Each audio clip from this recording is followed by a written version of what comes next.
Hello everyone, Adrienne here. So today I'm going to be doing a story time video.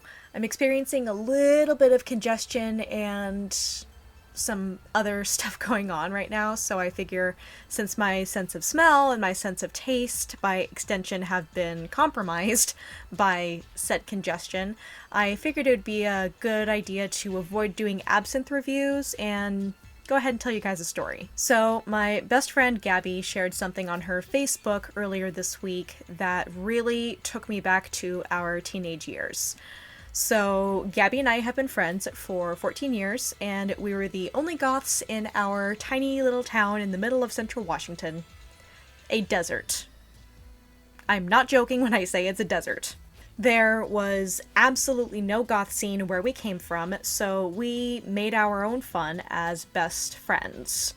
We were sharing music with each other, trading books that we wanted to read, watching the old horror movies that we loved so much, and we stuck together when we got bullied. Everything from one of my classmates in English class writing and reading aloud a free write devoted to trash-talking Edgar Allan Poe because she knew how much I loved him, to people picking on Gabby because she got her nose pierced. Stupid. Every time we read Edgar Allan Poe in my advanced English classes, my classmates would mock every line we read as a class together just to piss me off. And when I had a copy of Frankenstein with the face of the creature on the cover sitting on my desk, my classmates took it upon themselves to let me know that that's what I looked like. Yeah. They would take my books, they would read the title of the books I was reading out loud, and bust out in simultaneous laughter as if it was the funniest shit on the planet. Yeah, that must be the most reading that they've ever done in their whole life. Obviously, it should be funny. We got called every name under the sun. In a small town, you really hear it all. You really do. Vampires, Satan's hookers, skanky emo hoes, zombie sluts that jerk it to ghost stories. I really wish I was kidding about that last one, but I'm not. I'm dead serious. They would dress up like us for Halloween to mock us, tell us how trashy we looked with dark makeup, but they would say how good they looked when they wore it, and then they would also copy the way that we did our nails to show off how cool and unique they were, while, you know, of course, putting us down at the same time. Isn't that great? This kind of subversive bullying was more along the lines of tactics used by the girls who picked on us, while the guys mostly just continued to call us sluts and make up stories about how they hooked up with us.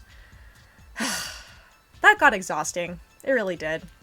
One guy, such a fucking douche, sexually harassed me for years, but because he was popular and because he was a jock, he never got in trouble. Even when he was shouting obscene things at me from across the gym during PE class, he didn't get in trouble for shouting those obscene things. I got in trouble for flipping him off from across the room in response to the obscene things that he said to me. What the fuck is that? Seriously, that's bullshit. Bunch of fucking bullshit. So, a lot of our immediate circle of friends were alternative but not necessarily goth, and they were also bullied, but not quite to the extent that Gabby and I were, because we were, you know, a smaller pair, and smaller pairs are easier to make fun of, apparently. Our friends mostly got bullied by the girls. We had a lot in our circle of friends who were part of the LGBT community, and we had one or two in our group that were lesbians. And these popular girls took it upon themselves to pick on our friend because of her sexuality. Fantastic. Gabby wanted to share a few stories as well, in addition to what I have already divulged here. So she was telling me that a few years ago when she was in Walmart, there was this guy following her around and staring at her. And, you know, if someone's following you around and staring at you, you try really hard not to pay them any attention and just hope that they go away. You know, just to kind of be like, okay, if I'm not looking at you, and giving you the attention that you want, please just, like, go away, please. You know, that's natural. It's very natural to do that. So she's in the checkout line in the self-checkout, and this guy was continuing to follow her and stare at her. And then suddenly he came up behind her, slapped her ass, and screamed, "Nice ass goth bitch." And then proceeded to yank on the chains on her pants. Everyone was staring. There was a huge scene. And as soon as she finished up her business and got to her car, she just, you know, burst into tears and just cried it out because it was just so unnerving. Understandably so. If I had been there, I would have whooped that fucker's ass. I really would. Because that shit is unacceptable. And would he have done that to someone who didn't look like us? Probably not. Apparently he thought that we were inviting that kind of attention. Not cool. So because of that particular incident, Gabby doesn't really dress goth very much anymore when she goes out in public. And mind you, she still lives in Central Washington where we grew up. And, you know, I moved here to the island a few months ago. So other things that she recalls fondly are various. So she remembers being called a vampire, being stared at a lot, being told to go suck Dracula's dick and to kill yourself.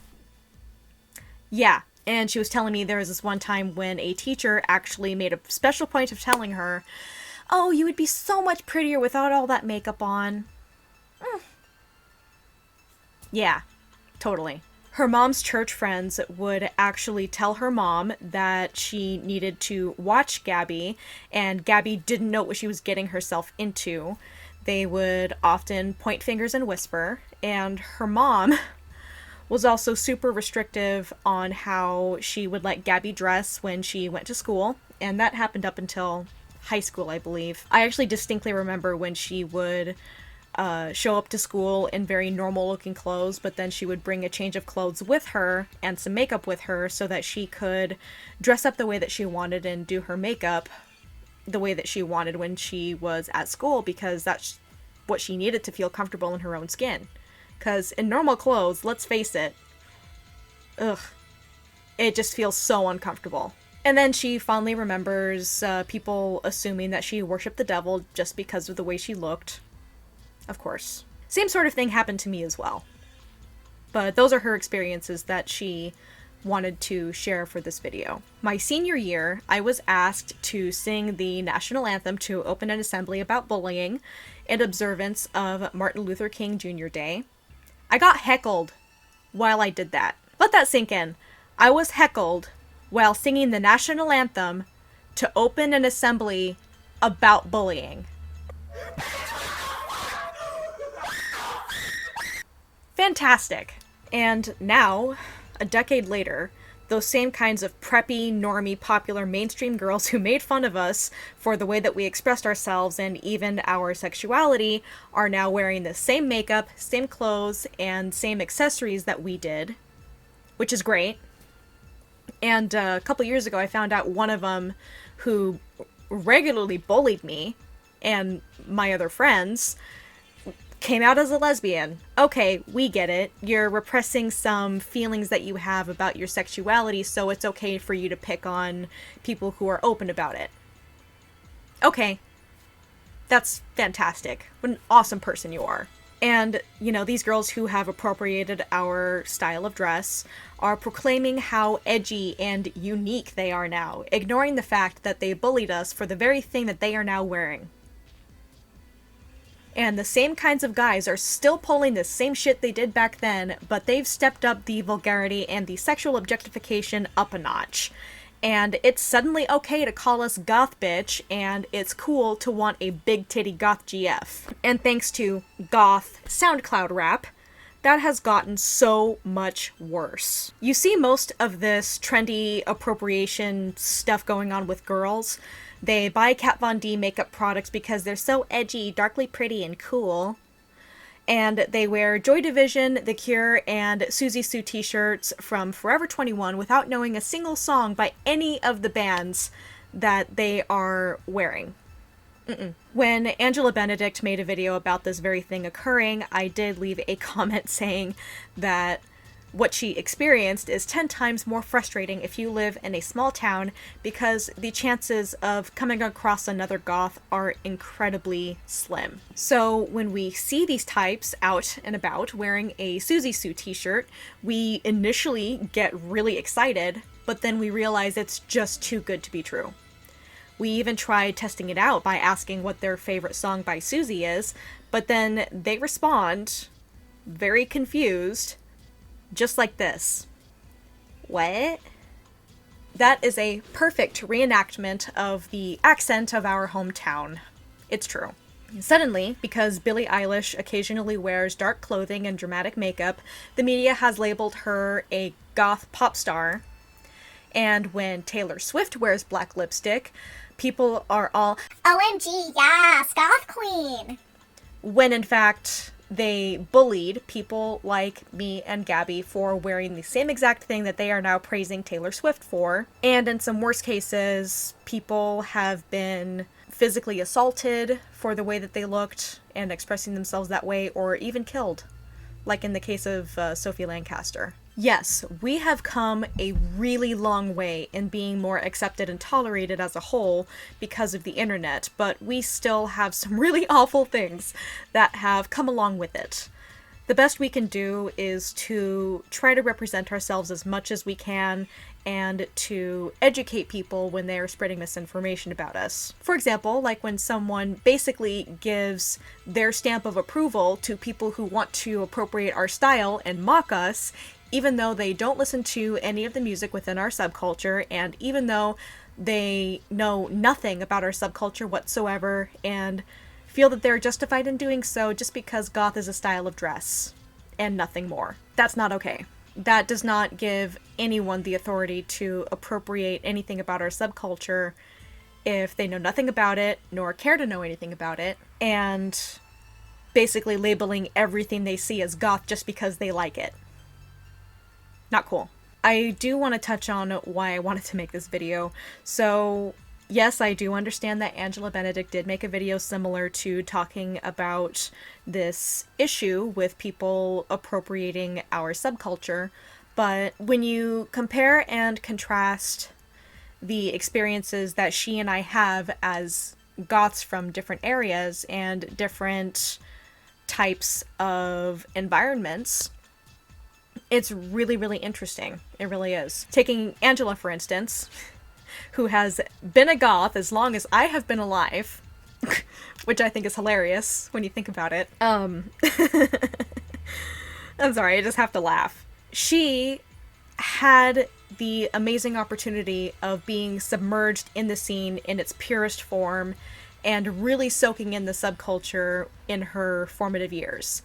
I did not get that opportunity at all because I was trapped in a shitty area that had no goth scene going on whatsoever, and my only solace for that struggle was going and communicating with other goths on the internet. And that's how I found Goth YouTube, and that's how I wanted to get involved in Goth YouTube, because I wanted to be a voice for the small town goths out there that grew up without a goth scene around them.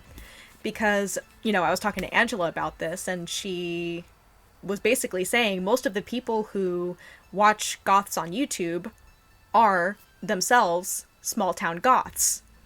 This is the only exposure to the subculture that they get. And if that's the case, I want to be a good role model for them. I want to set a good example. I want to educate them. I want to encourage them to open their minds, explore parts of themselves.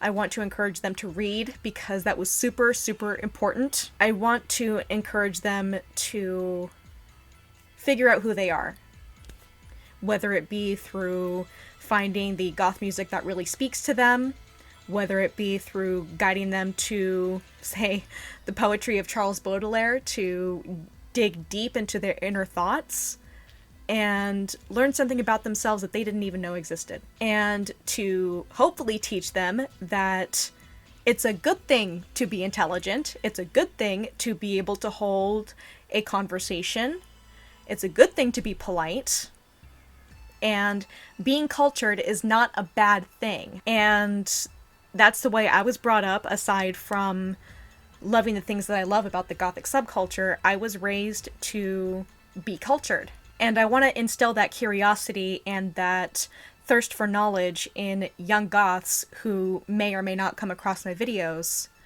and help them realize that there's more to Goth than just an expensive, tacky fashion show painted black.